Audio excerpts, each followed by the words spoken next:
there is a great number of very serious issues men face more than women.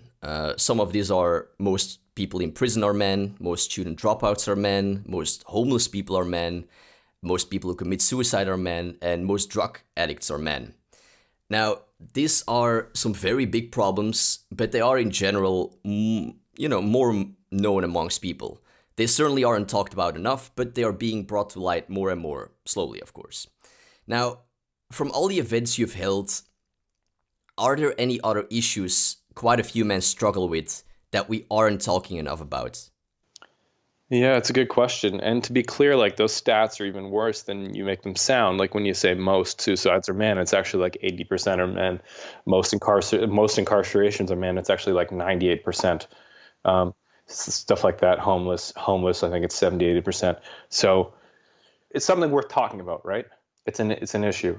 And I think what I've seen in relationship to that is that there are a lot of other issues that men face, and women face a ton of issues as well. Nobody gets to escape adversity in life, But the biggest thing that I'd like to share that I've seen about that is that I've seen how isolation drives people to do unhealthy things. So I'd say that what's driving a lot of those horrific stats are this epidemic of loneliness that men feel. This lack of confidence that men have. Because, all the research shows that isolation just is terribly for you mentally, terribly for you physically. It's worse for you than chain smoking.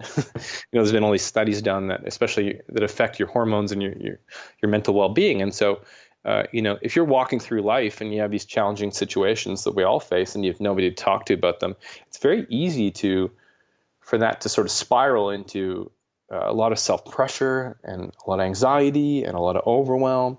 And then if you don't have the right outlets or support pillars there, it's easy for that then to cascade into escape activities like drug use, vices like porn, alcoholism, infidelity, and then in extreme cases, violent crimes or suicide.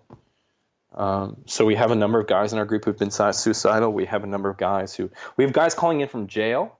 We have guys who have hurt themselves. We have guys who, have been in institutions.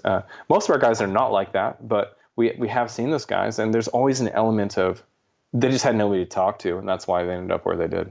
Yeah.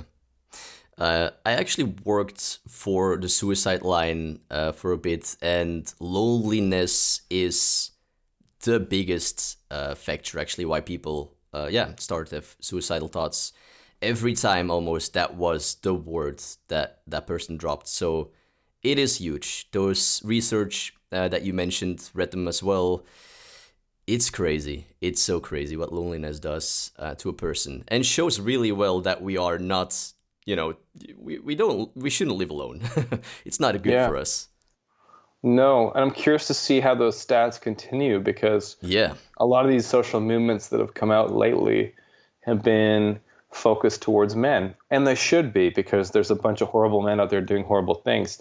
But that's creating an environment where a lot of other, good men who might be white or might be other colors, who might be of a certain age range or not, but they feel like even more now than ever, they can't share their personal experiences. Like it's almost amplifying this fear of ridicule or fear of being judged or fear of being ostracized from the tribe or whatever, So I expect, unfortunately, that these things are going to continue to get worse unless we start talking about this issue more.